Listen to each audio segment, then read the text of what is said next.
तिथं एक त्याला शब्द मी आजच्या भाऊबीजेच्या दिवशी वापरणं चूक होईल, परंतु तो व्यावहारिक योजना आहे ती. मला वाटतं लाडक्या बहिणी व्यावहारिक योजनेतून होत नसतात. 1500 रुपये दिल्याने एखादी बहीण लाडकी होत नसते.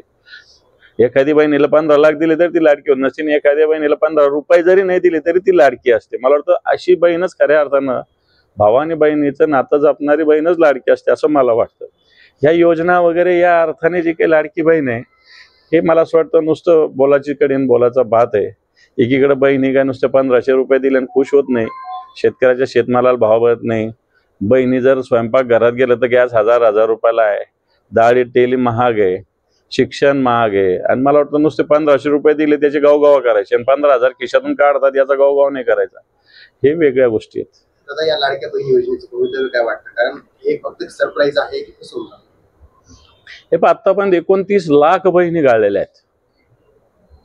आणि मी आता गावगाव जात असताना काही महिला भेटत असतात, त्या सांगतात सासरच्याकडचं KYC करा, माहेरच्याकडचं KYC. हे का करताय तुम्ही? तुम्हाला एक एक माणूस एक एक बहीण कमी करायची आहे.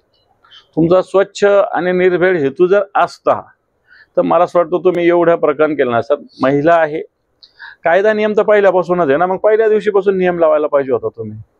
मतदानाच्या वेळेस नियम नाही आणि आता काम निघून गेल्यानंतर नियम. मला वाटतं हा संधी साधूपणा आहे, हे काही भावा बहिणीचं प्रेम नाही. बरं, या योजनेमुळे ज्या दादांनी ही योजना आणली आहे त्या दादांच्या खिशाला कुठं फुल पडेल, गवळचं होईल, असं काही परिस्थिती आहे करायचं? अरे ह्या दादांना या 1500 रुपयांनी काय होत असते? हे दादा 15-15 हजार आणि 16-16 हजार कोटीचे टेंडर आबोध देतात. पुणे शिरूरचं टेंडर 150% दराने जास्त घेतलं. त्या मेगा इंजिनिअरिंगला तिकडचं कुठलं ठाणे मुंबईचं 13,000 कोटीचं टेंडर 16,000 कोटीला दिलं. शक्तीपीठ महामार्गात 86,000 कोटी रुपये खर्च करतात गरज नसताना.